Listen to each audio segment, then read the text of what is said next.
Madam, আমি শিশু অধিদপ্তর থেকে আসছি। আপনার ঘরে বাচ্চা কয়টা আর তাদের নাম কি কি একটু বলবেন? আমার 6টা বাচ্চা, শনি রবি সোম মঙ্গল বুধ বৃহস্পতি। বাহ, চমৎকার। তা শুক্রবারটা বাকি রাখছেন কেন? শুক্রবারটাও কমপ্লিট করে ফেলেন। সেটা আপনাকে বলে দিতে হবে না, দোয়া করবেন পেটে যেটা আছে সেটা শুক্রবারে জানি ডেলিভারি হয়।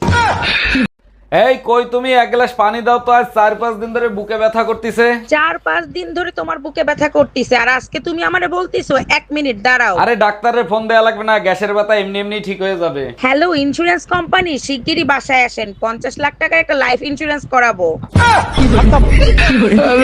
এই কই তুমি, দেখো তো পুজোর শাড়ি পরছি, কেমন লাগতেছে আমারে? একেবারে দেবী দুর্গার মতো লাগতো যদি একটা জিনিস পাল্টাইতে পারতা। বলো কি সত্যি মা দুর্গার মতো লাগবে? কি পাল্টাতে হবে বলো? শাড়ির ভিতরে যে যে কালা গন্ডারটা আছে না, ওইটা। অরুণদা, পূজা তো শুরু হয়ে গেছে, আপনি পূজা দেখতে যাবেন না? প্রতি বছর গার্লফ্রেন্ডের পাঞ্জাবি পরেই পুজো দেখতে যাই, এবার রাগ হয়ে পাঞ্জাবি দেয় নাই, তাই পুজো দেখাও হবে না। শুনে খুবই কষ্ট পাইলাম। তা আপনার গার্লফ্রেন্ডে কিছু বলতে চান, চাইলে বলতে পারেন। মা দুর্গার কাছে একটাই প্রার্থনা, এবার জানি ওর শরীর খারাপ হয়, ও জানি দেবী দর্শন না করতে পারে। ও ভাবি, কাঁচা বাজার আনতে যাচ্ছি, আপনার কিছু লাগবে? লাগলে বলেন। অরুণ ভাই, 1 কেজি আলু, আধা কেজি টমেটো, আধা কেজি গাজর আনেন আমার জন্য। আচ্ছা ঠিক আছে, আর যদি কিছু লাগে তাহলে ফোন দিয়েন। হ্যালো, বলো কি সত্যি? অরুণ ভাই, আপনার ভাই আসতেছে, গাজর আনা লাগবে না। কি ব্যাপার অরুণ ভাই, আজকে এত সাইজে গুজে কোথায় যাচ্ছেন? নতুন কাউকে পাইছেন নাকি? ভাবি এখনো পাই নাই, দেখা করতে যাচ্ছি, যদি পছন্দ হয়। আচ্ছা অরুণ ভাই, আপনি তো জীবনে অনেক প্রেম করছেন, এর থেকে কি অভিজ্ঞতা লাভ করছেন? একটা অভিজ্ঞতাই হয়েছে, গার্লফ্রেন্ডের যদি কুত্তা বিড়ালও মারা যায় তাও কানতে হয়। আচ্ছা অরুণ ভাই, একটা পুরুষ কি এমন কাজ করলে মহাপুরুষ হতে পারে? ভাবি একটা পুরুষ যদি 3টা কাজ করতে পারে তাহলেই সে মহাপুরুষ হয়ে যেতে পারে। বলেন কি অরুণ ভাই, কোন 3টা কাজ করলে মহাপুরুষ হতে পারে? 1, প্রেম করে বিয়ে করা যাবে না। 2, ফ্যামিলির কথায় বিয়ে করা যাবে না। 3, নিজেকে কন্ট্রোল করতে হবে, বিয়ে করা যাবে না।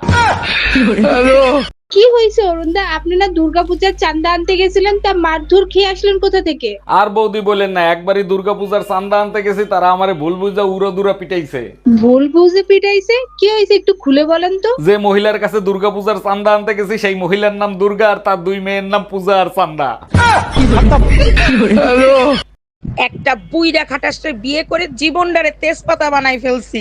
লম্বা লেকচার মাইরো না, বুড়া জামাইয়ের কাছে যে ভালোবাসা পাবা, জুয়ানের কাছে কি সেই ভালোবাসা পাবা? শুনছি ভালো কর্ম করলে নাকি ভালো ফল পাওয়া যায়, এটা আমি কি পাইলাম? ভালো কর্ম করছো বলেই তো বুড়া একটা হট জামাই পাইছো। পাল পাইছি, ভালো ফল পাওয়ার আশায় পাইলাম শেষ পর্যন্ত সবজি।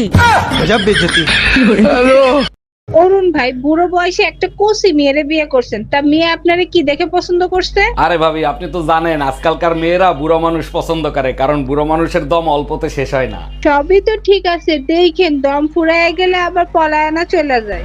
পলাইবে না, কারণ বোন নামে লোন করা আছে, পলায়ে গেলেও ব্যাংকালারা খুঁজে নিয়ে আসবে। নমস্কার শাশুড়ি মা, শারদীয় শুভেচ্ছা রইলো। তা কবে আসতেছেন আপনারা? জামাই, মেয়ে বলল তুমি নাকি পূজার মার্কেট করো নাই, কারণ কি? পুজোয় তো আপনি আর শ্বশুর মাসে জামাই বাড়িতে আসবেন, জামাই বাড়ি থেকে খালি হাতে আসবেন? অবশ্যই পুজোর মার্কেট করে আসবেন, তার জন্য পুজোর মার্কেট করি নাই। খুব ভালো করেছো জামাই, তোমার শ্বশুরও একই কথা বলছে, জামাই বাড়িতে যাবা, পূজার মার্কেট করা কি দরকার, জামাই তো মার্কেট করে দেবে। আচ্ছা বেবি, আমার একটা প্রশ্ন, সরিষার তেল সরিষা দিয়ে বের হয়, সয়াবিন তেল সয়াবিন দিয়ে বের হয়। ছোটবেলা থেকে তো এভাবেই বের হইতে দেখছি, তুমি আবার অন্য কোনো জায়গা থেকে বের করতে চাচ্ছ নাকি? আরে বাবা না, আমি বলতে চাচ্ছি বেবি অয়েল কোথা থেকে বের হয়। তোমার বাপ মা তোমারে পয়দা দিয়ে বানাইছে বেবি, আর তোমারে বিয়ে করে আমার বের হয়েছে অয়েল। এবার বুঝছো বেবি অয়েল কোত্থেকে বের হয়েছে? হ্যালো, কই তুমি কি করতেছো? শিগগিরই রান্নাঘরে যাও তো। তোমার যন্ত্রণায় তো কোনো কাজ করে শান্তি পেয়ে না। কি হয়েছে, রান্নাঘরে কি দুধ চড়াই থুয়ে মার্কেটে গেছো? আরে না, এত কথা বইলো না তো, রান্নাঘরে ঢুকে গ্যাস লাইটটা জ্বালাও। লাইটার কোন জায়গায় রাখছো? আচ্ছা পাইছি, জ্বালাইছি, বলো এখন কি করব? কিছু করতে হবে না, পাশের বাসার ভাবি বলতিছে আমাদের রান্নাঘর থেকে নাকি গ্যাসের গন্ধ বের হচ্ছে। हम इसका पति है, हमको सिर्फ फांसी का सजा चाहिए। ম্যাডাম, চান্দা নিতে আসছি, চান্দা দেন। আমি কি সরকারি গোডাউনের মাল? চাইলেই দিয়ে দেবো, আমার নাম চান্দা। আরে ম্যাডাম, আপনি ভুল বুঝতেছেন, আমি পূজার চান্দা নিতে আসছি। পূজা আমার বড় বোনের নাম, সাহস থাকলে নেন। আরে ম্যাডাম, আমি দুর্গা পূজার চান্দা নিতে আসছি। ওরে শুয়োরের বাচ্চা, দুর্গা আমার মায়ের নাম।